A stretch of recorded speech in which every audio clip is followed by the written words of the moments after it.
a good series that resulted in 4 Celtics wins.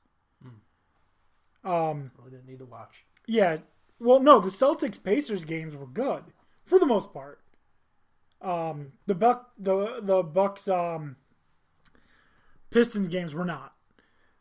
Do you have anything you guys want to say about those 2 series? They were sweeps. Like there's not much to say. No, not at all. Okay. We'll see what happens next. Dan O'Shea, what about you? I think the Pistons got some sort of record for losing in the first round. Or maybe that was the Maple Leafs. You wait, the Lightning? No, not the Lightning. The Maple Leafs have lost some crazy number to Boston in the first round. Oh, okay. But I think Detroit also hit some sort of record for losing in the playoffs. I don't know what it was, but something. So there's that. I mean, good for them. Much else going on with those. Pacers. I think had they had a Latipo, they would have won 1 or 2. I don't know that it would have been enough, but we'll see what happens going forward. The next few rounds are going to be a lot better for the NBA. Hopefully. It has to be. All right. Let's move on to the West. We've already talked about the Blazers and the Thunder. That would leave us with 2 other series. The Jazz and the Rockets, which has mercifully come to an end. Surprise, surprise, the Rockets beat the Jazz 4 games to 1. That only 3 games to 1 does not win a series. But the Rockets are just an overall better team. I think I called that too. It was going to go 5 games. You might have. Yeah. We really should keep track of this shit. Yeah. I had a lot more faith in the Jazz.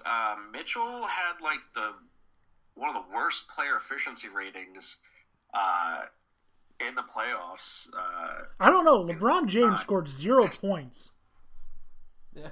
For a series, though, for a series, he was really bad. I don't know what happened. Rockets obviously concentrated on him, but he's been able to fight through that before. But they just collapsed this year. They've got to really, I guess, look inward and figure out what the hell happened this year and come back next season stronger, because that was kind of embarrassing. You're a team that's pretty hyped up. You're not, you're in the West and you're like top 5, or weren't they? I think that was the 4-5 series, wasn't it? Yeah. Bigger question is, are we at the point now where we start referring to Ricky Rubio as Fat Ricky Rubio?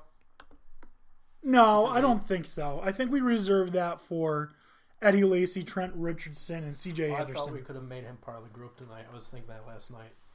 No, so, I don't. How many more times that we count him as unsuccessful before we can add him to the group? When he gains 40 pounds. Okay. Anyways. C.J. Anderson.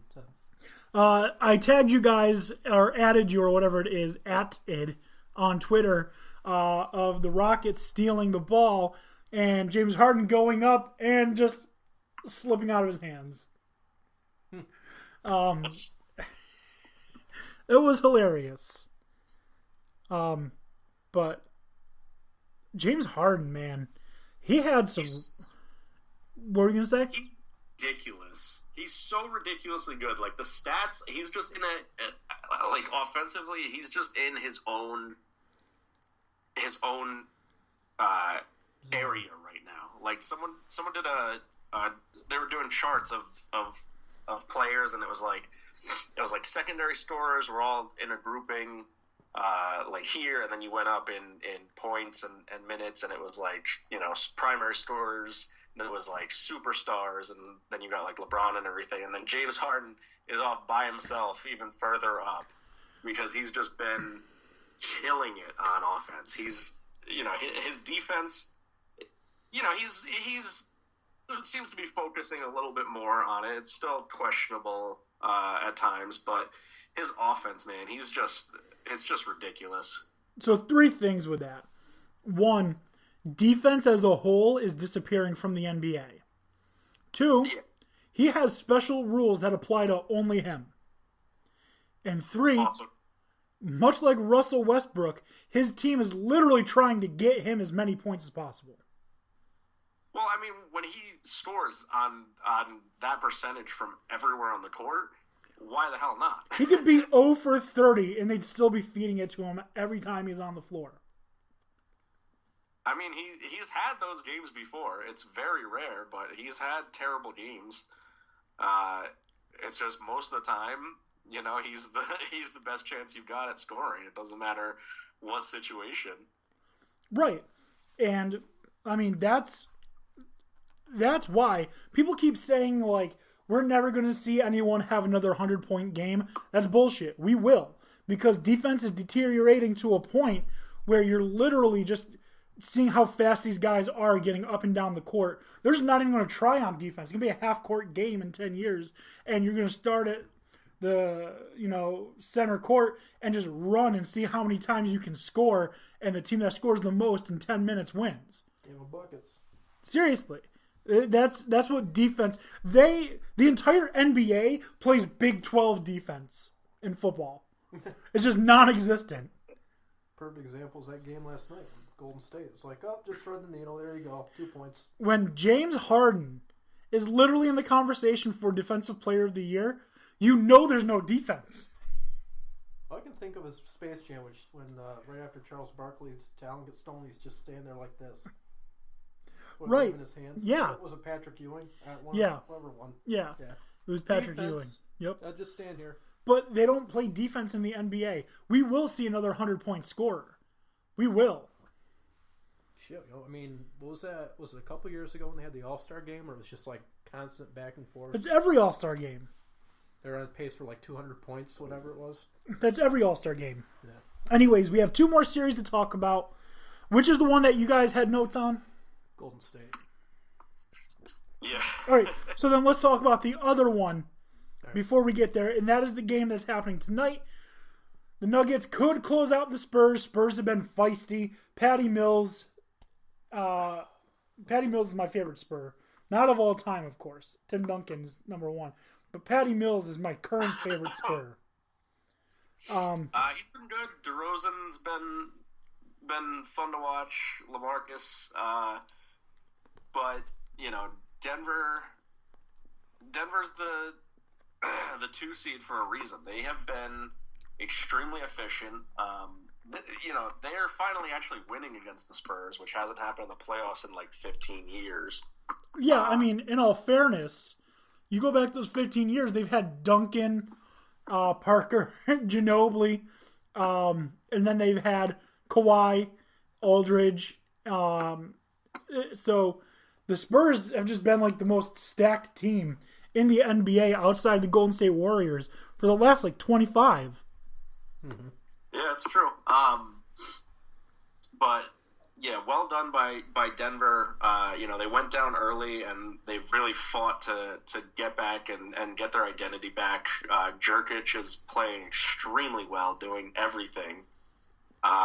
Is Roger Goodell being booed right now? Sorry? Is Goodell being booed right now? I have the sound down. I have the sound down too because we're doing this, but I would guess so.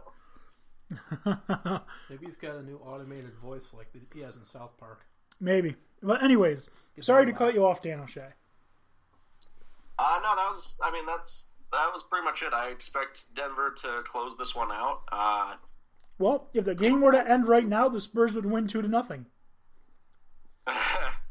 Hopefully tonight, because they obviously want to go into the next round with at least a little bit of rest. Go Spurs. But it could go to 7. The Spurs are feisty. Spurs are favored to win. I expect Denver to take it. I do too. But anyways, let's go to the last series, and then we're going to talk about NHL while we wait for the teams to make their picks. Anyways. Hey, Tim Brown. Hey, yeah, Tim Brown. Anyways, Dan Beebe, you said you have notes on this Golden State Warriors, Los Angeles Clippers surprise series. I do. As you know, I originally said that, I highly favored Golden State, but I think they've, as we've seen, they're just a very vulnerable team right now. I know, granted that, Boogie Cousins is now hurt and I believe is out for the rest of the remaining part of the playoffs. But just watching last night's game, it's like they were in a constant struggle to just be in contention, and I think they only went up by like 1 point with like 5 or 6 minutes to go in the game, and after that it seemed to be all Lou Williams and Patrick Beverly and Montrezl Harrell. The Clippers seem to be playing better away than at home, oddly enough. Which is scary because the last two are going to be back in LA, right? So, what's going on the TV right now for the draft? Why the hugs? I think they were honoring someone. I'm not really sure, but round 1, pick 1. Arizona's got 9 minutes and 30 seconds. All right. Sure, we'll use all of it. So, anyways, really quickly, do we think that they're going to take Kyler Murray, or do you think they've been swerving us? I think no. I'm thinking no. No, they're not taking him, or no, they're not swerving us?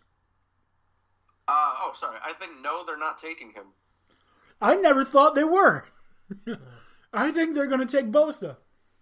I think so too. I think they've been seeing, what people are willing to give them. They're shopping around. They're doing their due diligence. They're saying, what'll you give me to take my pick? What'll you give me for Rosen? Let me weigh my options here. But I think they've seen some stuff that they probably like in Rosen, and I think they're going to take what many people think is the consensus number 1 in Bosa. That's what I've been thinking this whole time.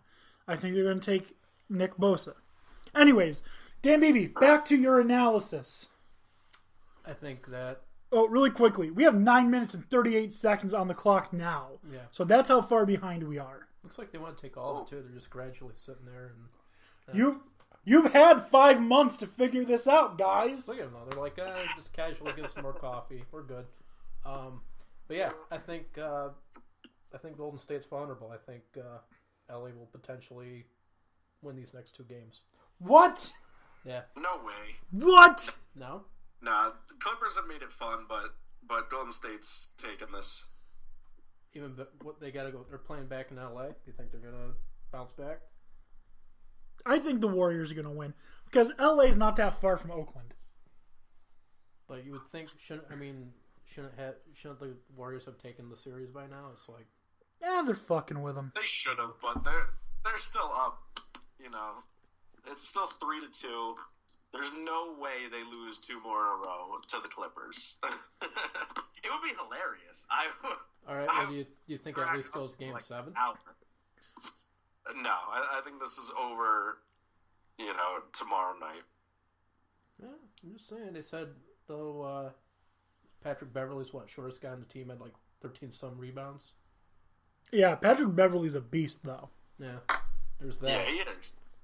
Lou Williams, 33 points, West, 10 assists. Stuff happens, but no, this is as close to over as it can be. The Clippers are just making it a little bit more interesting. I mean, let's be fair. They're not losing to the Clippers. They're losing to the Rockets. Yeah. Right? Because those are all the players that are stepping up big are the ones traded from the Rockets to get Chris Paul. That's true. I think it's just like it just sucks that you're not getting to see Boogie Cousins though, because it's like they literally went out and made all the effort to get him over there, and then look, he's hurt for the rest of the. He sucked though. DeMarcus Cousins is no longer a quality basketball